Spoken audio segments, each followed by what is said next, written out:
Hello and welcome to the online classes of computer science with Python. This is Renuka and today we are going to discuss about cyber safety. So introduction of cyber safety, safely browsing and tips for it, identity protection, tips to prevent identity theft, confidentiality of information and its protection, tips for cyber safety, cyber trolls and cyber bullying. So these are the objectives of today's session. So starting with the cyber safety. So what is cyber safety? Cyber safety is the safe and responsible use of internet. When we are working on internet, then it is our responsibility to keep our information safe and secure, and also it is our responsibility to make that information available and keep it safe and secure, and being respectful of other people online. So basically we have to follow some internet etiquettes that comes under cyber safety and also known as netiquettes. So under cyber safety, it is not that we have to protect our data, but we have to protect respect for other people online. That is also cyber safety. Now how to safely browse the web? Browsing means when we are surfing from one website to another website. So how we can, there are other tips for safe web browsing. So for first tip is common sense. Never respond to spam and disclose personal information. Like if somebody while browsing, if some website or some page asks you your personal information or your name, so no need to give your personal information as it is. First confirm that whether it is authentic or not, and then share your personal information.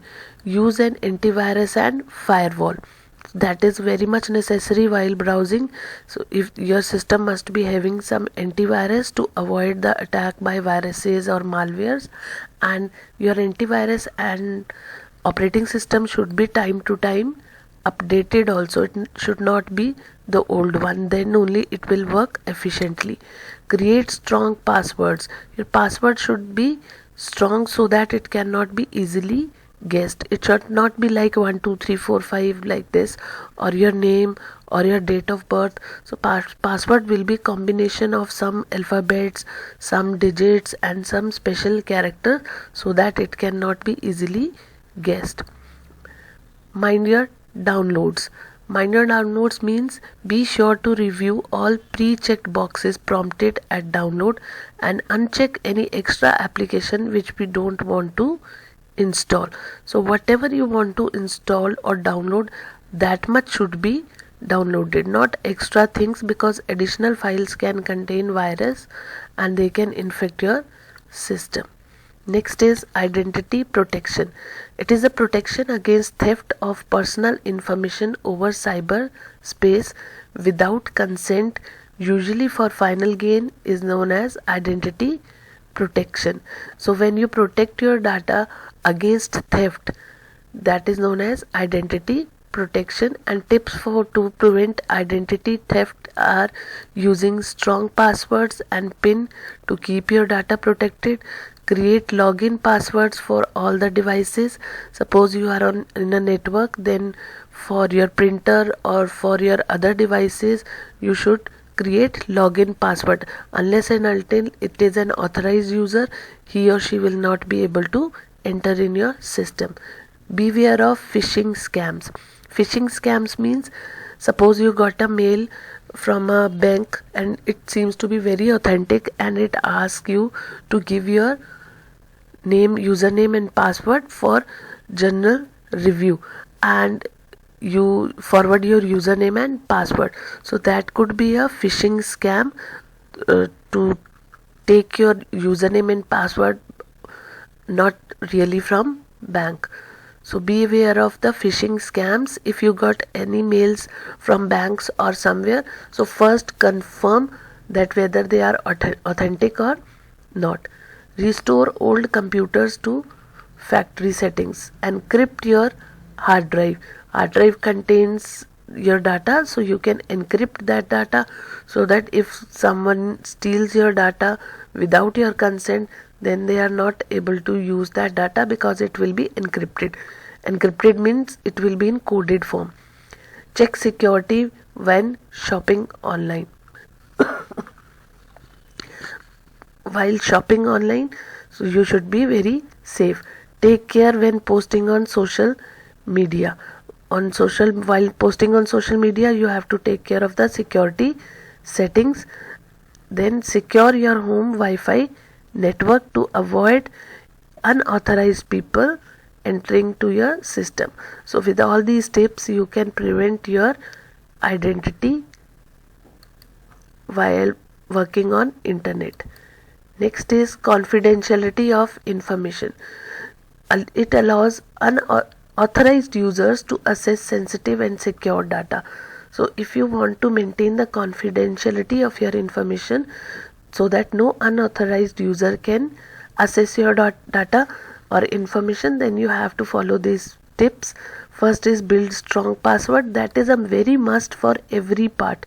If you want to secure your system from unauthorized data, from malware, so that is a very must point to build strong password. Then use multi-factor authentication. When we give authentication to user, we only give enter your password. So not only enter your password or user ID, present 2 or more pieces of evidence. Ask them to present 2 or more pieces of evidence, like their phone number, like there's some important question you can tell them to answer, and their password. So 2-3 information or pieces of evidence you can ask for authentication. Masking. There is one free version of MaskMe software which helps to create an alternate email address. So whenever you are surfing and any website asks you any email address, then MaskMe will generate an alternative email address, and that will be sent to that website, not your actual email address. So in this way you can protect unsolicited mails or virus mails or infected mails. Private browsing and safe browsing.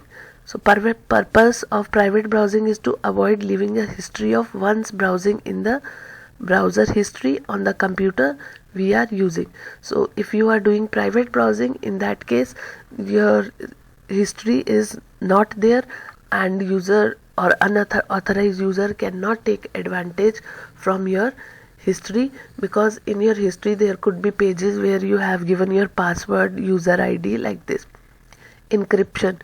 Use HTTP based sites, as HTTP ensure data security over the internet. So secured sites have encrypted data.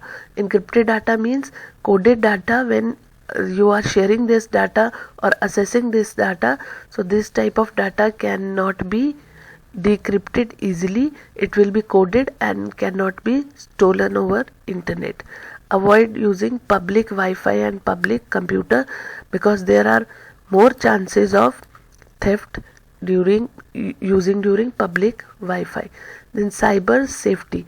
While using social networks like Facebook, MySpace, Twitter, so you have to follow tips so that your data should remain safe and you should not be attacked or targeted by scam.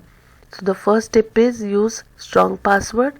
Then use a different password for each social media.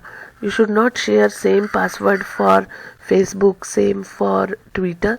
So use different password for social media. Password protect your device if using social media apps. So if we are using social media apps, password is a must. Be selective with friend request. First verify. If you don't know the person, then please don't add that person to your social media. Be careful while sharing something. Unless and until it is very much necessary, please don't share your personal information on social media. Unless you can share your thoughts on some views, but avoid sharing your personal information. Then become familiar with the privacy policy of the social media site. Keep updated yourself about the new privacy policies. Install antivirus, log off when done, and create a smaller social network. No need to maintain a huge network that will obviously lead to some type of scams. Then what? Cyber trolls and cyber bullying. What is cyber trolling? It is internet slang for a person who intentionally start any argument or upset others by posting some inflammatory remarks. The sole purpose of trolling is angering people. If someone has intentionally started any argument or some slang language or upsetting some group of people on internet while posting some type of remarks, so when people post against that person or use a slang for a person, so that is known as cyber trolling. Cyber bullying, saying or doing mean things to the person online. It is a harm inflicted through using the internet, and the main purpose is to get some revenge or to harass or to threat or to humiliate any person. Cyber stalking, doing research on every aspect of some person's life, that is cyber stalking. While using internet, you are stalking some person or you are researching on every aspect of that person's life, that is known as cyber stalking. Cyber harassment, continuously contacting the person online even though they don't want you to, that is cyber harassment. We will discuss this topic further. Thank you very much.